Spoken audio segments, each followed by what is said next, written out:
Saudara-saudara yang terkasih, sebelum kita merenungkan sabda Tuhan, mari kita berdoa. Ya Tuhan Allah Bapa Surgawi, bimbinglah kami dengan hikmat kuasa Roh-Mu yang kudus, agar kami mengerti makna sabda firman. Tuntunlah kami hamba-Mu yang menghantarkan dan umat-Mu yang mendengarkan. Lindungilah kami dengan kuat kuasa darah anak-Mu Yesus Kristus. Bersabdalah bagi kami ya Allah, kami siap mendengarkan. Amin. Bacaan pertama terambil dari Kisah Para Rasul 2 ayat 14a, dilanjut ayat 22 sampai dengan 32. Kisah Para Rasul 2 ayat 14a, dilanjut ayat 22 sampai dengan 32. Maka bangkitlah Petrus berdiri dengan ke-11 rasul itu, dan dengan suara nyaring ia berkata kepada mereka, "Hai orang-orang Israel, dengarlah perkataan ini. Yang aku maksudkan ialah Yesus dari Nazaret, seorang yang telah ditentukan Allah dan yang dinyatakan kepadamu dengan kekuatan-kekuatan dan mujizat-mujizat dan tanda-tanda yang dilakukan oleh Allah dengan perantaraan Dia di tengah-tengah kamu, seperti yang kamu tahu. Dia yang diserahkan Allah menurut maksud dan rencananya telah kamu salibkan dan kamu bunuh oleh tangan bangsa-bangsa durhaka. Tetapi Allah membangkitkan dia dengan melepaskan dia dari sengsara maut, karena tidak mungkin ia tetap berada dalam kuasa maut itu.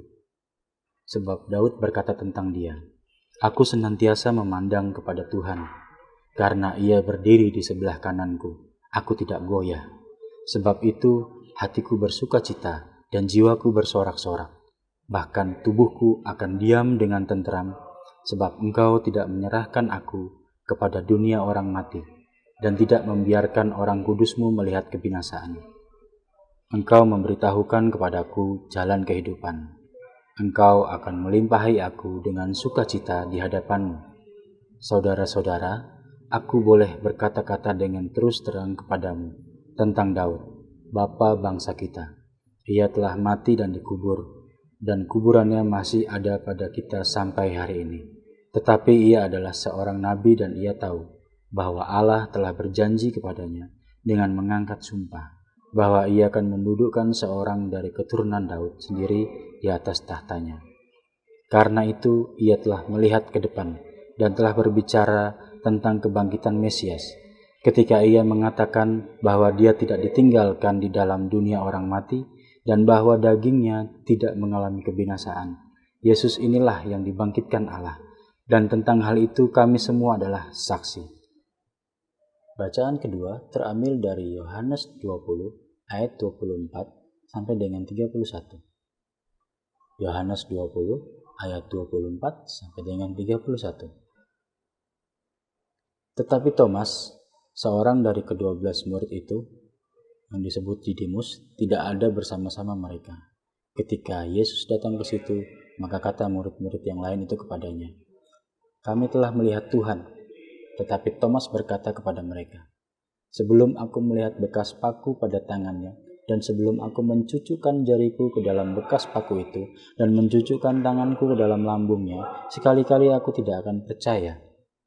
8 hari kemudian, murid-murid Yesus berada kembali dalam rumah itu, dan Thomas bersama-sama dengan mereka. Sementara pintu-pintu terkunci, Yesus datang dan ia berdiri di tengah-tengah mereka dan berkata, "Damai sejahtera bagi kamu." Kemudian ia berkata kepada Thomas, "Taruhlah jarimu di sini, dan lihatlah tanganku. Ulurkanlah tanganmu, dan cucukkan ke dalam lambungku, dan jangan engkau tidak percaya lagi, melainkan percayalah." Thomas menjawab dia, "Ya Tuhanku dan Allahku." Kata Yesus kepadanya, "Karena engkau telah melihat aku, maka engkau percaya. Berbahagialah mereka yang tidak melihat namun percaya." Memang masih banyak tanda lain yang dibuat Yesus di depan mata murid-muridnya yang tidak tercatat dalam kitab ini. Tetapi semua yang tercantum di sini telah dicatat supaya kamu percaya bahwa Yesuslah Mesias, Anak Allah, dan supaya kamu oleh imanmu memperoleh hidup dalam namanya. Demikianlah firman Tuhan. Berbahagialah setiap orang yang merenungkan sabda Tuhan dan melakukan dalam kehidupannya sehari-hari. Haleluya.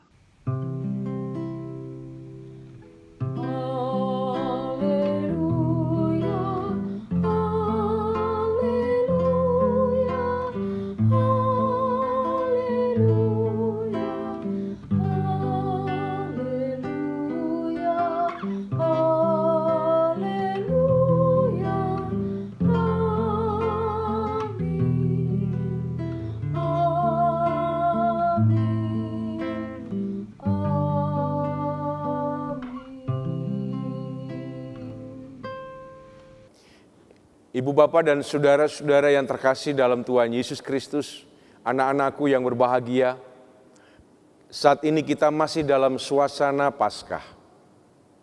Dan tema kita pada saat ini adalah, aku percaya maka aku bersaksi.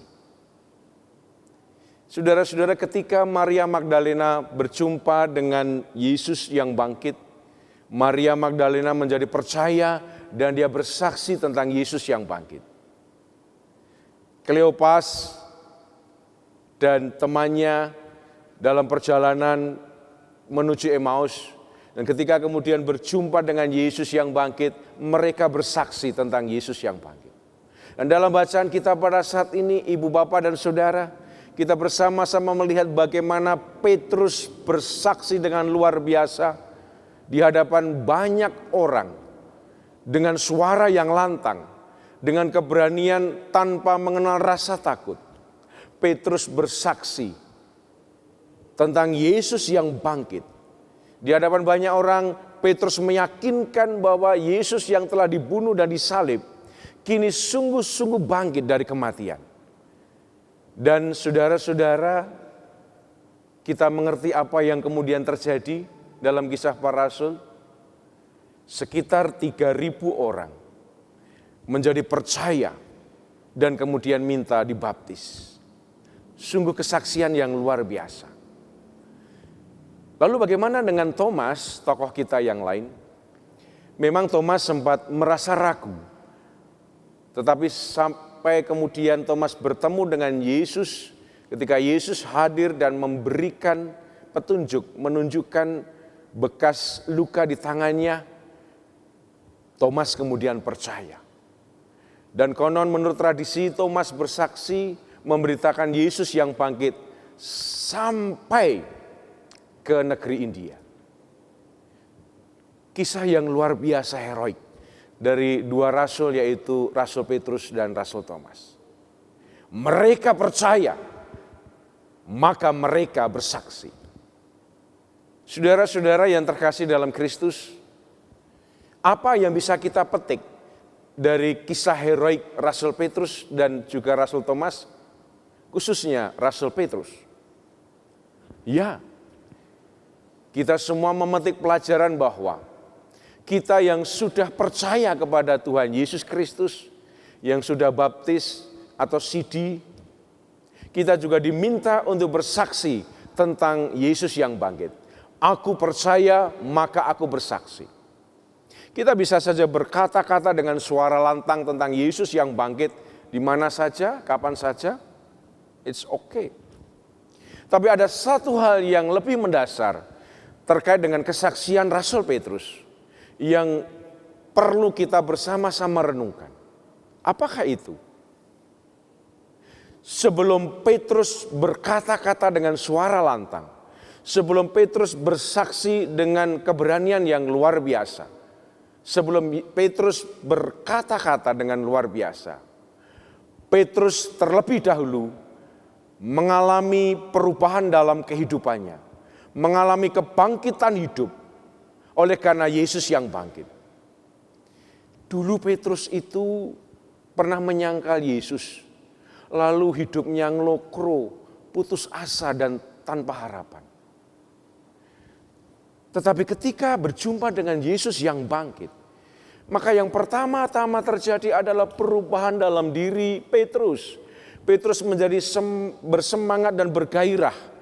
Petrus menjadi orang yang sungguh-sungguh penuh dengan gairah dan gelora. Petrus bangkit dari keterpurukan mentalnya.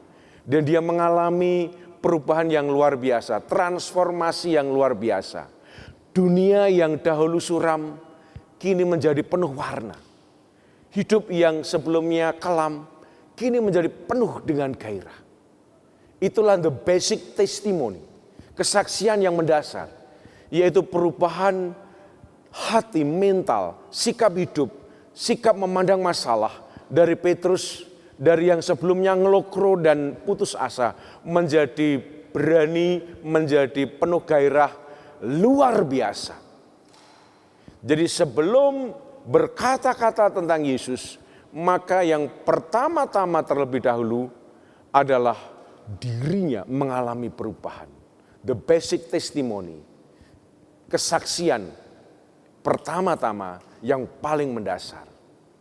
Saudara-saudara yang terkasih dalam Tuhan Yesus Kristus, perubahan hidup, kebangkitan mental, kebangkitan hati, kebangkitan hidup, itulah the basic testimony. Kesaksian yang pertama-tama harus kita tunjukkan. Jauh sebelum kita berbicara lantang tentang Yesus yang bangkit. Ya, perubahan hidup kita, sebagaimana yang Petrus alami. Perubahan dari hati dan mental kita, itulah yang pertama-tama kita tunjukkan sebagai kesaksian.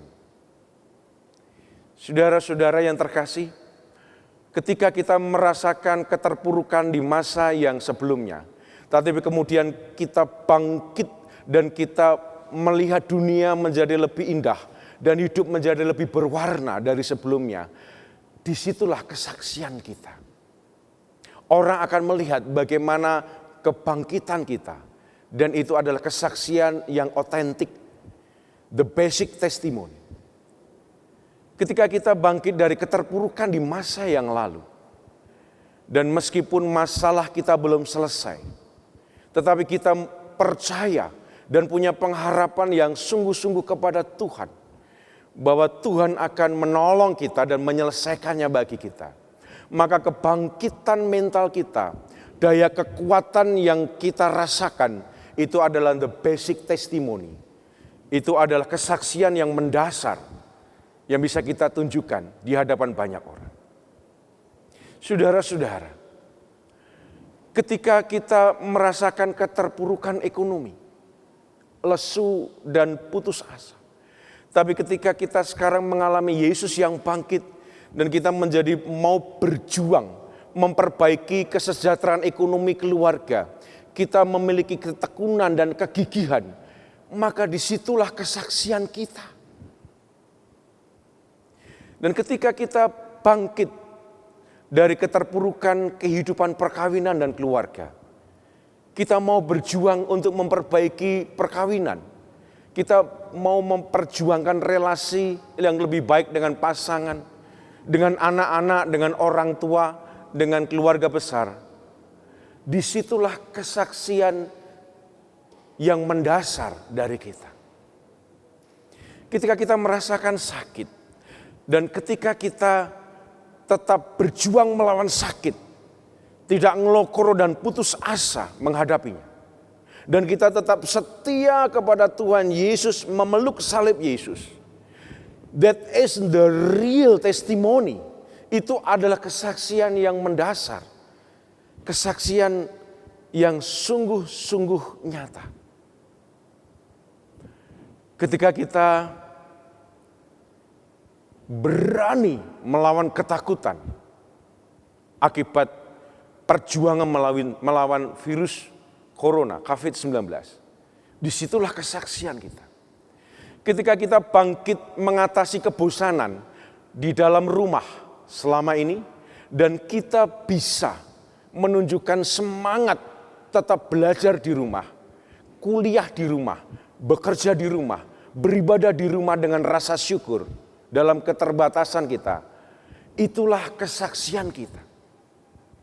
Ketika kita tidak mengeluh dan putus asa, tetapi kita bersama-sama dengan keluarga, kita menemukan ide-ide kreatif untuk bagaimana kita bisa mengisi selama stay at home dengan penuh gairah dan semangat bersama keluarga. disitulah kesaksian kita. Saudara-saudara yang terkasih dalam Kristus, orang akan percaya Yesus bangkit. Bukan pertama-tama karena suara lantang kita, tetapi karena perubahan yang kita tunjukkan. Bagaimana mentalitas yang terpuruk menjadi mentalitas yang tangguh. Orang tidak pertama-tama akan mendengarkan apa yang kita katakan, tapi orang akan melihat bagaimana kita hidup. Orang akan melihat bagaimana attitude kita. Orang akan melihat bagaimana pekerjaan kita. Orang akan melihat bagaimana sekolah kita. Orang akan melihat bagaimana kuliah kita. Orang akan melihat bagaimana pergaulan kita. Orang akan melihat bagaimana usaha kita memperjuangkan kesejahteraan ekonomi. Orang akan melihat bagaimana keluarga kita. Perjuangan kita mempertahankan perkawinan dan relasi-relasi dalam keluarga. Orang akan melihat apa yang kita lakukan. Dan orang akan percaya bahwa Yesus luar biasa, bangkit dari kematian. Itulah kesaksian yang mendasar. The basic testimony. Sebelum kita bersuara lantang seperti Petrus, kita mengalami perubahan dalam hidup kita. Anak-anakku yang terkasih dalam Tuhan Yesus Kristus, selamat berbahagia, masih suasana Paskah, dan Om Pendeta yakin bahwa anak-anak semua pasti percaya Tuhan Yesus yang bangkit dari kematian. Percaya kan? Pasti. Om Pendeta yakin anak-anak percaya. Nah, sekarang mari kita bersama-sama juga ikut bangkit. Karena Tuhan Yesus telah bangkit dari kematian, maka kita semua juga harus bangkit dari semua persoalan yang kita alami. Contohnya apa? Begini, anak-anakku semuanya. Kalau misalnya dulu nilai kita mungkin kurang bagus, jangan putus asa. Jangan terus merasa sedih. Ayo kita bangkit seperti Yesus yang bangkit. Bagaimana caranya? Ayo kita tunjukkan bahwa kita bangkit. Kita belajar lebih giat, belajar lebih tekun, supaya nanti nilai kita menjadi lebih bagus. Oke? Lalu kalau misalnya ada teman kita yang cuek atau yang tidak mau berteman dengan kita, jangan terus-menerus bersedih dan putus asa. Tetapi ayo kita bangkit. Kita doakan kepada Tuhan Yesus. Tuhan Yesus tolong. Tuhan kiranya membuat aku bisa bersahabat lagi dengan temanku. Tuhan Yesus tolong supaya temanku mau bersahabat dengan aku. Dan kita tunjukkan kepada teman kita bahwa kita tetap baik kepadanya dan mau bersahabat. Bangkit. Pasti nanti Tuhan menjawab doa kita. Oke?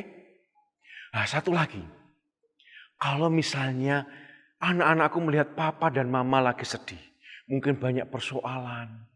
Mungkin banyak sekali kekurangan. Ayo, bangkit. Kita doakan papa dan mama.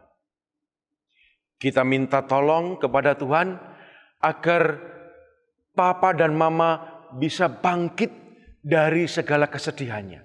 Dan bisa menyelesaikan masalahnya. Support dong papa dan mama.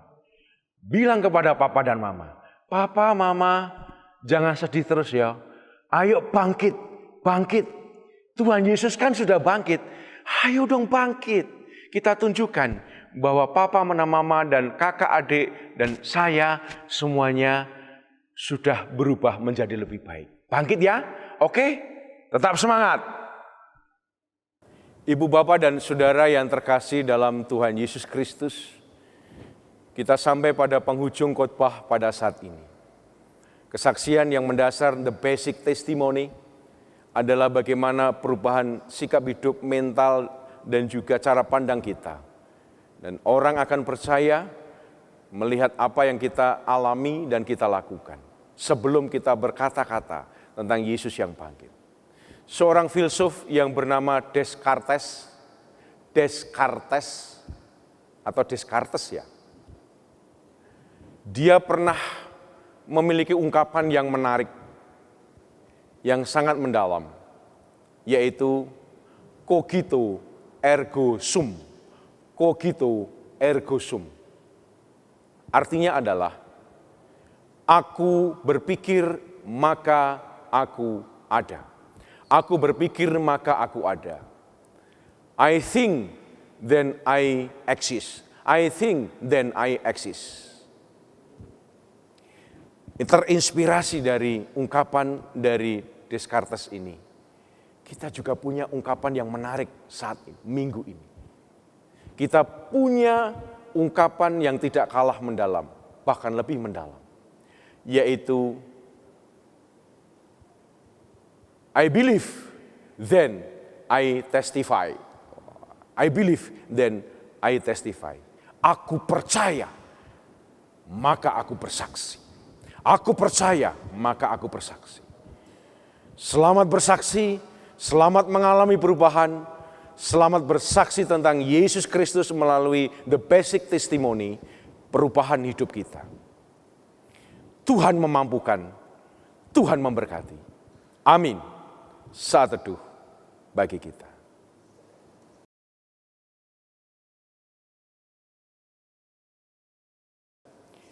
Ibu, Bapak, dan Saudara, mari kita bersatu di dalam doa.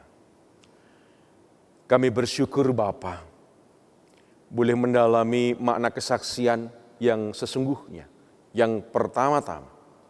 Sebelum kami berkata-kata, Tuhan, ajarlah kami untuk mengubah hidup dan sikap hati kami. Kebangkitan-Mu ya Allah dalam Kristus yang mengubah kami dan menunjukkan bagaimana kebangkitan hidup kami menjadi kesaksian yang mendasar. Mampukanlah ya Tuhan, kami mengalami kebangkitan, kami mengalami perubahan hidup kami mengalami kebangkitan yang sesungguhnya. Berkatilah kami dan keluarga kami, dan biarlah kami membuka hati kami, agar kuasa kebangkitan Tuhan sungguh-sungguh berkuasa mengubah hidup kami. Inilah ungkapan syukur dan permohonan kami.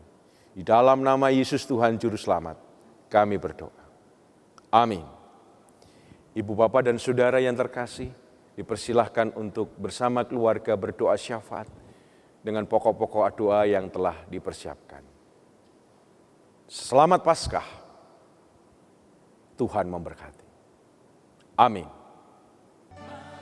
Bangsa ini kami berdiri dan membawa doa kami kepadamu. Sesuatu yang besar pasti terjadi dan mengubahkan negeri kami.